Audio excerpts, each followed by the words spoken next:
Shalom teman-teman, kembali berjumpa dengan saya pada malam hari ini untuk membaca firman Tuhan Yesus. Mari kita dengarkan. Roma pasal 8 ayat 1 sampai 39.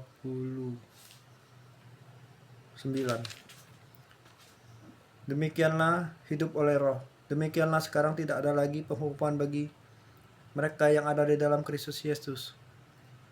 Roh yang memberi hidup telah memerdekakan kamu dalam Kristus dari hukum dosa dan hukum maut. Sebab apa yang tidak mungkin dilakukan oleh hukum Taurat karena tak berdaya oleh daging telah dilakukan oleh Allah dengan jalan mengutus anaknya sendiri dalam daging yang serupa dengan daging yang dikuasai dosa karena dosa. Ia telah menjatuhkan hukuman atas dosa di dalam daging supaya tuntutan hukum Taurat digenapi di dalam kita yang tidak hidup menurut daging tetapi menurut roh. Sebab mereka yang hidup menurut daging memikirkan hal-hal yang dari daging. Mereka yang hidup menurut roh memikirkan hal-hal yang dari roh. Karena keinginan daging adalah maut, tapi keinginan roh adalah hidup dan damai sejahtera. Sebab keinginan daging adalah perseteruan terhadap Allah, karena ia tidak takluk kepada hukum Allah. Hal ini memang tidak mungkin baginya. Mereka yang hidup dalam daging tidak mungkin berkenan kepada Allah. Tapi jika kamu tidak hidup dalam daging, melainkan dalam roh, jika memang roh Allah diam di dalam kamu, tapi jika orang tidak memiliki roh Kristus, ia bukan milik Kristus. Tapi jika Kristus ada di dalam kamu, maka tubuh memang mati karena dosa, tapi roh adalah kehidupan oleh karena kebenaran. Dan jika roh Dia yang telah membangkitkan Yesus di antara orang mati diam di dalam kamu, maka Ia yang telah membangkitkan Yesus Kristus dari antara orang-orang mati akan menghidupkan juga tubuhmu yang fana itu oleh rohnya yang diam di dalam kamu. Jadi saudara-saudara, kita adalah orang berhutang, tapi bukan kepada daging, melainkan hidup menurut daging. Sebab jika kamu hidup menurut daging, kamu akan mati. Tapi jika oleh roh kamu mematikan perbuatan-perbuatan tubuhmu, kamu akan hidup. Semua orang yang dipimpin roh Allah adalah anak Allah. Sebab kamu tidak menerima roh perbudakan yang membuat kamu menjadi takut lagi, tapi kamu telah menerima roh yang menjadikan kamu anak Allah. Oleh roh itu kita berseru, ya Aba, ya Bapa. Roh itu bersaksi bersama-sama dengan roh kita bahwa kita adalah anak-anak Allah. Dan jika kita adalah anak Allah, maka kita juga adalah ahli waris, maksudnya orang-orang yang berhak menerima janji-janji Allah, yang akan menerimanya bersama-sama dengan Kristus, yaitu jika kita menderita bersama-sama dengan Dia, supaya kita juga dipermuliakan bersama-sama dengan Dia.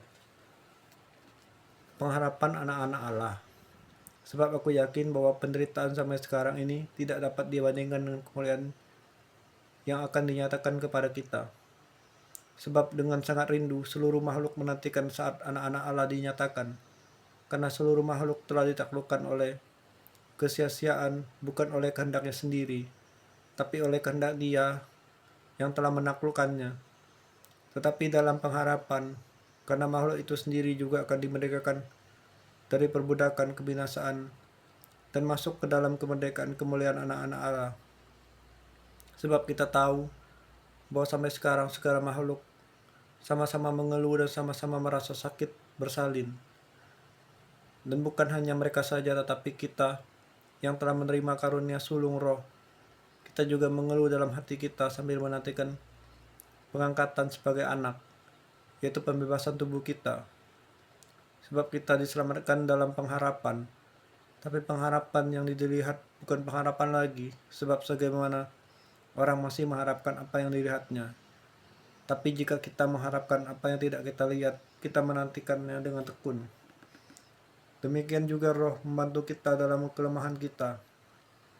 Sebab kita tidak tahu bagaimana sebenarnya harus berdoa, tetapi roh sendiri berdoa untuk kita kepada Allah dengan keluhan-keluhan yang tidak terucapkan. Dan Allah yang menyelidiki hati nurani mengetahui maksud roh itu, yaitu bahwa ia sesuai dengan kehendak Allah berdoa untuk orang-orang kudus.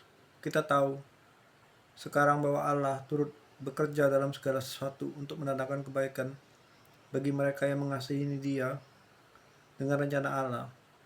Sebab semua orang yang dipilihnya dari semula, mereka juga ditentukannya dari semula untuk menjadi serupa dengan gambaran anaknya, supaya ia, anaknya itu, menjadi yang sulung di antara banyak saudara-saudaranya. Dan mereka yang ditentukannya dari semula, mereka itu juga dipanggilnya. Dan mereka yang dipanggilnya, mereka itu juga dibenarkannya. Dan mereka yang dibenarkannya, mereka itu juga dipermuliakannya. Keyakinan iman.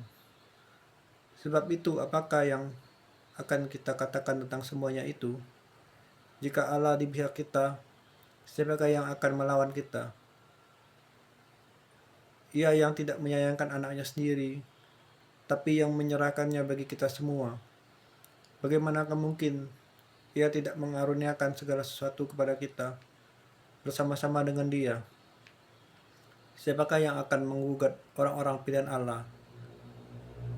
Allah yang membenarkan mereka. Siapakah yang akan menghukum mereka? Kristus Yesus yang telah mati, bahkan lebih lagi yang telah bangkit, yang juga duduk di sebelah kanan Allah, yang malah menjadi pembela bagi kita. Siapakah yang akan memisahkan kita dari kasih Kristus? Penindasan atau kesesakan, atau penganiayaan atau kelaparan, atau ketelanjangan, atau bahaya atau pedang? Seperti ada tertulis, oleh karena Engkau, kami ada dalam bahaya maut sepanjang hari. Kami telah dianggap sebagai domba-domba sembelihan. Tapi dalam semuanya itu kita lebih berharga.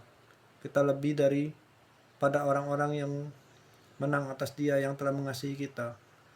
Sebab aku yakin bahwa baik maut maupun hidup, baik malaikat maupun pemerintah-pemerintah, baik yang ada sekarang maupun yang akan datang, atau kuasa-kuasa, baik yang di atas maupun yang di bawah, ataupun sesuatu makhluk lain, tidak akan dapat memisahkan kita dari kasih Allah yang ada di dalam Kristus Yesus Tuhan kita. Terima kasih buat Tuhan Yesus. Terizanku membaca firman-Mu pada malam hari ini. Terpuji nama Tuhan Yesus sampai selama-lamanya. Haleluya. Amin.